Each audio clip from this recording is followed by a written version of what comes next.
রাত্রি 12টায় পাপাকে কেক কাটাবো বলে এখানে আমরা সমস্ত কিছু রেডি করছি।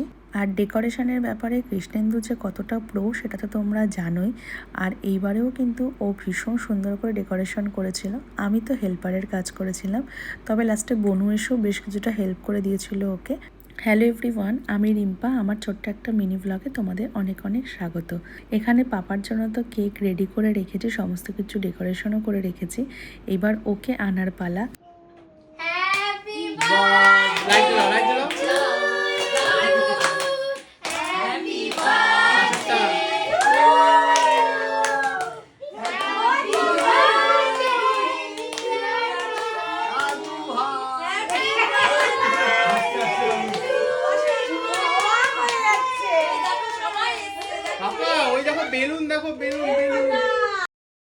পাপা এই ঘরটায় আসার জন্য অনেকক্ষণ থেকেই ব্যস্ত হয়েছিল, কিন্তু ওকে তো আমরা আসতে দেইনি।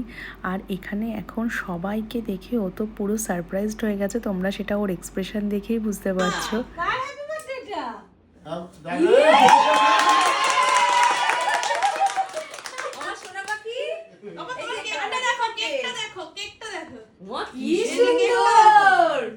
কি কেক এটা?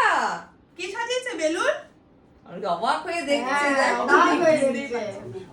এমন কার বার্থডে মামু? 2G কানেকশন 4G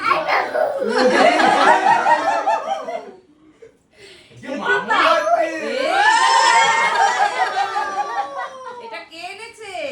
সত্যি বলতে ও যে কী করবে ও নিজেই বুঝতে পারছে না, কারণ ও বুঝতেই পারেনি যে সবাই এসেছে, মানে ওর মামা বাড়ির থেকে সবাই এসেছে, সেটা তো ও বুঝতেই পারেনি। আর আমি সবাইকেই বলেছিলাম আসার পর এই ঘরটাতেই থাকতে। যদিও বম্মা দাদা সবাই গিয়ে আগেই ওর সাথে দেখা করে এসেছে, কিন্তু তাও এইভাবে ঘরে ঢুকে সবাইকে দেখে ও ভীষণ খুশি হয়েছিল। আর বিশেষ করে কেক, বেলুন, এই সব কিছু দেখে তো মানে ও একদম খুশিতে পাগল হয়ে যাচ্ছে।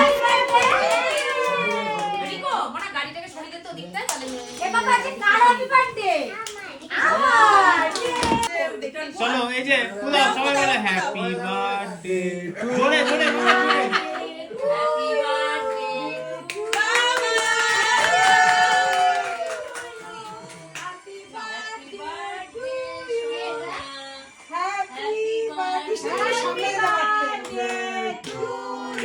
কেক কাটার জন্য তো ব্যস্ত হয়ে যাচ্ছিলো, আর কতক্ষণে কেকটা খাবে সেটার জন্য ও ব্যস্ত হচ্ছিল।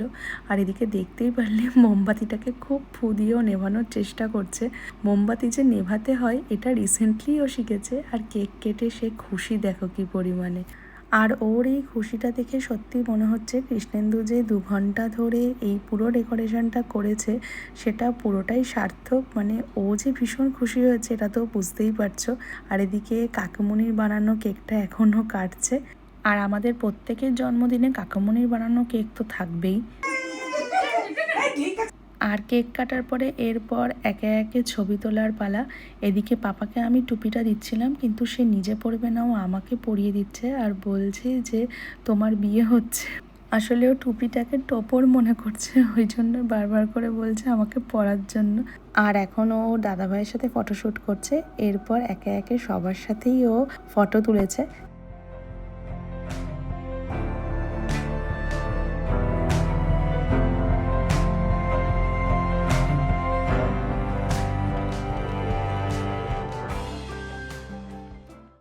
রাতের কেক কাটার পর্ব শেষ করে এখন দুপুরবেলায় হচ্ছে স্নান করানোর পালা। আমি তো এখানে হলুদ বেটেছিলাম ওর জন্য, কিন্তু হলুদ তো সে গায়েই দিতে চাইছে না।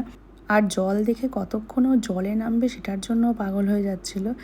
আর একে তো ওই দিন প্রচণ্ড গরম ছিল, তার মধ্যে আমিও সকাল থেকে বেশ ব্যস্ত ছিলাম, পাপার জন্য একটু রান্না করছিলাম, কৃষ্ণেন্দুও দৌড়াদৌড়ি করছিল, তাই আমাদের চোখ মুখের অবস্থা খুবই খারাপ। তো যাই হোক, সেগুলোকে ইগনোর করো। আর আজকের ভিডিওটা এই পর্যন্তই থাকলো। এরপরে আবার তোমাদের সাথে শেয়ার করব কি কি করলাম। ভিডিওটা কেমন লাগলো অবশ্যই কিন্তু কমেন্ট করে জানিও।